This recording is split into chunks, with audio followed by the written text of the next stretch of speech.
Ladies and gentlemen, Lukas Graham here, about to perform my latest single, Cheat Code, a song about finding the cheat code to your happy life situation. Got the cheat code, got the cheat code. Happy life is a happy wife, and I got me mine. Got an appetite for the finer side, keep her satisfied. On a need to know what you need to know, I don't tell her no. Gotta keep it hot, gotta hit the spot, make it afterglow.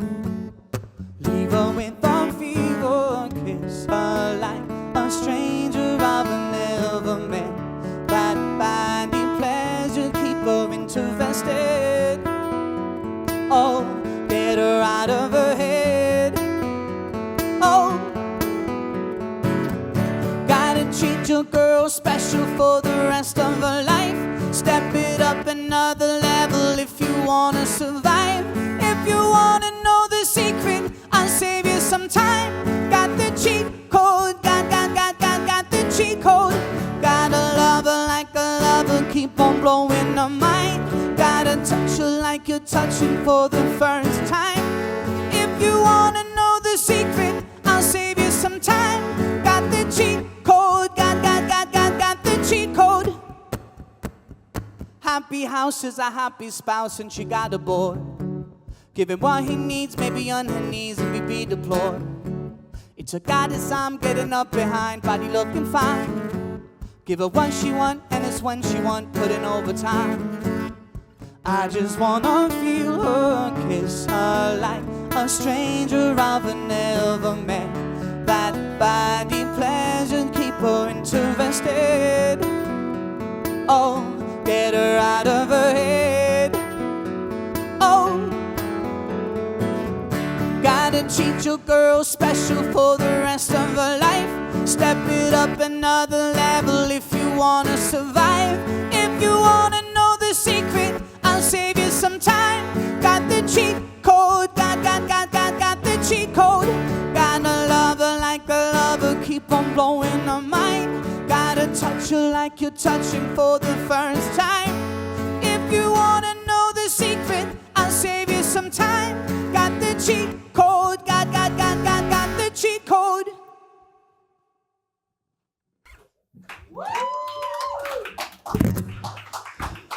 That was the very first time we ever performed an acoustic, semi-acoustic version of this song, ladies and gentlemen. I hope you think we did okay, because we think we did great. Next up, while we got the acoustic guitar out, is the song that basically brought me to the United States for the first time. The song that allowed me to travel all the way around the world and back. I wrote it when I was 24, 25. I didn't have any kids. I didn't have a wife. I hadn't toured the world. And so every time I perform this song, I get to really appreciate the fact that I wrote a prophecy of my own life that I'm now living. I have the wife, I have the kids, I have the life. So 7 years, ladies and gentlemen.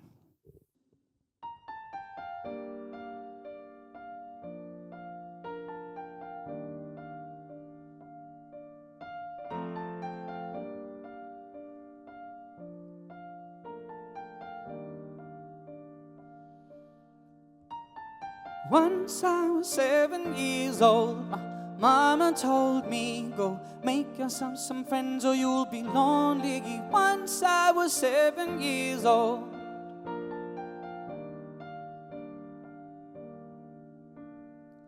It was a big, big world, but we thought we were bigger.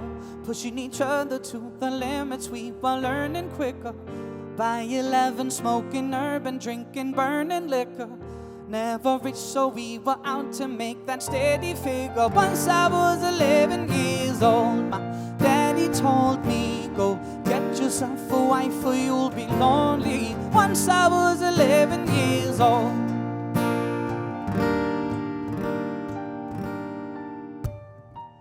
I always had that dream like my daddy before me. So I started writing songs, I started writing stories. Something about this glory just always seemed to bore me, 'cause only those I really love will ever really know me. Once I was 20 years years old. My story got told before the morning sun when life was lonely. Once I was 20 years old.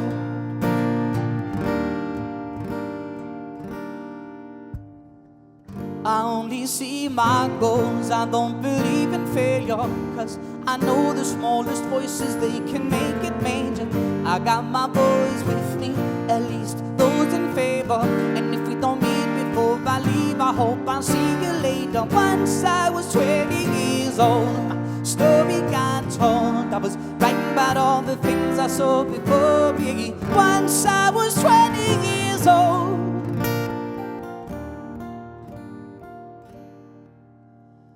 Soon we'll be 30 years old. Our songs have been sold. We've traveled around the world and we'll still roam in. Soon we'll be 30 years old. I wish. I'm still learning about life. My woman brought children for me, so I can sing them all my songs and I can tell them stories. Most of my boys are with me, some are still out seeking glory. Some I had to leave behind, my brother, I'm still savvy. Soon I'll be 60 years old. My daddy got 61. Remember life and then your life becomes a better one. I made a man so happy when I wrote a letter once.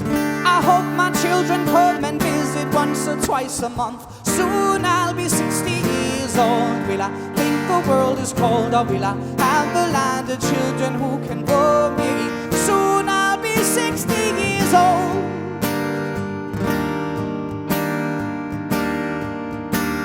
Soon I'll be 60 years old. Will I think the world is cold, or will I have a lot of children who can bore me? Soon I'll be 60 years old.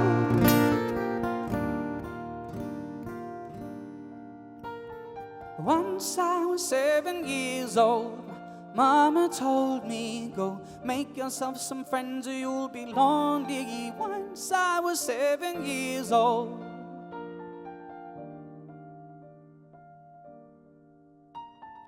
Once I was 7 years old. The last song we're going to perform is one of my personal favorites. I remember playing a friend of mine, one of my very best friends. We were born literally yards from each other. I played him a bunch of songs I'd written to and about my late father. And then Jens said, wow, that's a beautiful, beautiful handful of songs about a man who's no longer here, who doesn't come to your shows and who doesn't listen to your demos and who didn't give birth to you because he's not your mom.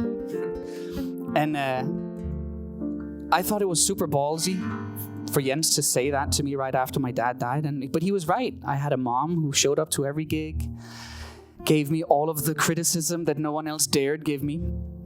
And she still does, you know.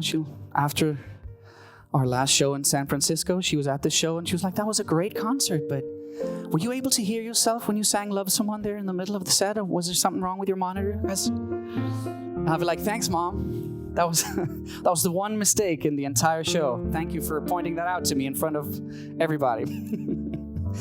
But I wrote Mom this song because Jens was right, of course. I still had this wonderful woman in my life. Mama said that it was okay. Mama said that it was quite alright. Our kind of people had a bed for the night, and it was okay. Mama told us we were good kids, and Daddy told us never listen to the ones pointing nasty fingers and making fun, 'cause we were good kids. Remember asking both my mom and dad why we never traveled to exotic lands. We only ever really visit friends, nothing to tell when the summer ends. We never really went buying clothes, folks were passing on their stuff in plenty loads. New shoes once a year and then out to play ball so we could ruin them. when Mama said that it was okay. Mama said that it was quite alright. Our kind of people had a bed for the night, and it was okay. Mama told us we were good kids, and Daddy told us never listen to the ones pointing nasty fingers and making fun, 'cause we were good kids. Don't get me wrong, I didn't have it bad. I got enough loving from my mom and dad, but I don't think they really understood when I said that I wanted a deal in Hollywood.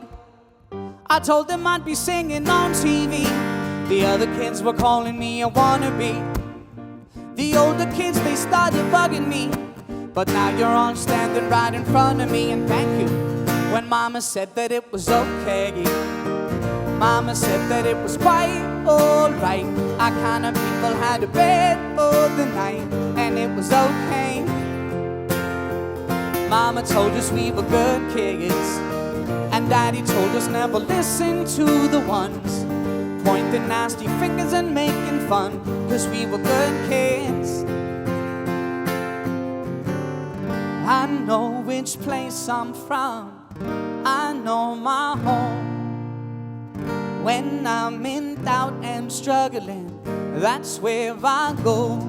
An old friend can give advice when new friends only know a half story. That's why I always keep them tight, and why I'm okay. I said I'm okay. You know my mama said, you know what she told me? My mama said that it was okay. Mama said that it was quite alright. Our kind of people out of bed for the night, and it was okay. Mama told us we were good kids, and Daddy told us never listen to the ones pointing nasty fingers and making fun, 'cause we were good kids. We are here at the Hard Rock Hotel, New York, with Lukas Graham. And brother, so many things to celebrate. Congratulations on everything personal and career-wise. It's so good to see you. Thank you for having me back. It's been a while. Of course. It's been a few kids since we saw each other. Isn't that wild? Yeah. I know. We are growing old together. I love it. We're adulting. Yes. Our conversations off camera were very different from the last time I saw you. Have you learned how to make your mother's bread yet? No. And I've been trying to convince my wife to do so, and she won't. But on the other hand, it makes me want to invite my mom to my house a little more often, because she brings the bread. Sure. So perks. Yeah. Have you thought about those types of traditions that you would like to, eventually make your own and pass on to your kids? Are you thinking about that already? No, not yet.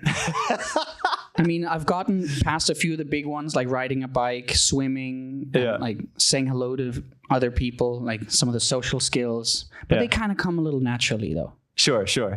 Is there anything you felt like, for me, there are a couple things I felt like I was deprived of in my childhood, or I would have just liked to do, like learned a second language earlier and learned a trade earlier, like, plumber, electrician, something like that earlier. Is there anything, like a couple of things where you're like, I'm making sure my kids know this? My dad didn't want to take us to a swimming pool. Okay. He would swim with us all summer. He wouldn't care how cold the water was. He would be in it for hours, but he would never take me to a swimming pool. Okay. And it's a thing I do with my kids a lot on Saturday mornings, like put them in my box bike and drive to a pool. That is so fun. And I'm very adamant about you have to go and swim in the chlorinated water that my dad would not touch. You're like, I'm nothing like my father. See, we are at the pool all the time. I'm going to show you a different definition of love. So funny. What are you exposing the kids to music wise? Do you have certain things that you're like, oh, this is a must, or have they started to select their own things at this point? I mean, they of course have their own favorites. Some of it of higher quality than others. Right. But I mean, I like when I put on like the Beatles or Bill Withers, Yeah. they're enthusiastic about the fact that it sounds good. Yeah. And I love, like, I've been playing the last Ariana Grande and Taylor Swift albums as well, because I mean they're two little girls, and it's wonderful to play them some music from some empowering females and not just play them my favorites. Like, Right. So outside of 7 years, you can't say 7 years. Do your children, even your wife, have a favorite Lukas Graham song? Would you say? I mean, my oldest daughter's least favorite song is definitely 7 Years. She finds it a little too emotional. Okay. And my youngest, she is a big into cheat code. Like, I'll catch her like humming it in the kitchen, which is Cool. It's funny that some of the songs I write stick. Yeah. And some of them they're not too interested about. But I think a lot of the more emotional songs, like I have some very touchy-feely kids, and it becomes a little much for them sometimes. Yeah. But I mean, it's also hard being a 4-year-old or a 7-year-old and understand that my father is dead. For sure. And I write songs about that. Right. I don't know if this is going to make sense to you, or if this would ever make sense, but do you ever think there would be a point in time where like a 7 years sequel or reboot could happen, where, you know, you got a lot of the stuff came to fruition in the first song, but do you ever think you would do it from this perspective now? I don't know, maybe going back, or I don't know. Is there more something you could do there? Or? I think it's dangerous to think songs and art in that way. Yeah. Like thinking you could go back and change it or redo it. Like 7 years was 7 years, and love someone is love someone. Cheat code is cheat code. I think it's what I like to do though is like I like to write songs that I feel are missing. Yeah. In the world, and I'm going to keep doing that. And sometimes the world gravitates towards it, and sometimes not, and I think that's perfectly okay. You know, I know you're a big hip hop head. You grew up on a lot of the stuff that I did too. So I was curious to know, do you feel like certain genres help the artist convey certain messages better? Like for me, I always felt like hip hop was great if you had a real, like a political message to get across or something like that, just because the way the song is structured, right? A lot of words, and I feel like it complements itself to that. Do you feel that way? Do you ever feel restricted in like your genre? Because I don't feel too restricted. I think what I like about rap music is definitely the capacity for storytelling. Mm-hmm. But I feel you have the same capacity in genres like country music or like folklore music. And if you just twist it in the right way, you can bring that into pop music quite easily. Okay. There's a song on the Common album called Superman, which is basically a song about how twisted the world is. But growing up, like watching like movies and reading cartoons, I still had this dream that Superman was going to show up and fix everything in some sense. Awesome. And the song kind of ends with me being like, I'm not waiting for Superman anymore. Yeah. And it's a little dispiriting. And I in like a pop form, I still feel there's a lot of political message conveyed in a song like that. So I think the restrictions are pretty much self-imposed more than they're genre imposed. Sure. I mean, if you as a creative artist, if you're being influenced by people who maybe don't want you to have a political voice or really want to hear you sing love songs only, then you're gonna be restricted. Right. And then you can also not listen to those people and write the stuff you want to write. Right. Absolutely. Before we wrap, we're obviously at the Hard Rock Hotel, New York, and the Hard Rock has the largest collection of memorabilia in the world when it comes to music, over 80,000 pieces. Wow. So my question to you is, if you were going to donate one Lukas Graham item, something you hold near and dear to your heart that you think your fans would love to look at a Hard Rock, what would it be? I have the original lyrics from 7 Years written down in like a book. And we just had it on display at a live recording concert in Copenhagen. And it was funny looking at the original lyrics because they're not what I recorded. It doesn't say once I was 7 years old. It says when I was 7 years old. And for some other reason, when I was recording it, I remember now looking at the lyrics, I changed it because it sounded better. Wow. But the original lyrics said something completely different. And I have from the day we wrote it with all the etching out and the redoing of words. Yeah, that's like a nice physical piece. Yeah, that's it. 100%. Because I don't play any instruments. Yeah. I just write songs and make up words and kind of, like, I don't even know what key any of my songs are in. Right. But I actually, since my latest release is called Cheat Code and is about making a relationship work, I would like to know, what's your cheat code for a happy life, happy wife situation? Oh, bro, you flipped it on me. What the heck? I should be a radio presenter, you know? You know, this is going to sound silly, but my uncle, who was like a father to me, he said, you know, and he was married for a gazillion years to my aunt. And, you know, before he passed, he said, you know, I just try to remember, just try to be kind. And would you ever want to hurt someone that you love unconditionally? And I was like, that is so simple, but it's true. And I remember it now with, I would like to think my patience has gotten a little bit better now that I have a little, and I apply that to my marriage as well. So just having that patience and going through the thought process before you speak a little bit up here. So I don't know if that answered your question, but I think it's a good patience. answer. Yeah. My dad said something similar, but completely different. He said, make sure she has a good time. Yeah. And I was like, what do you mean? And he said, if she just wants to walk home, make it a really, really nice walk. Oh, I love that. And I kept it with me through my youth and my adulthood.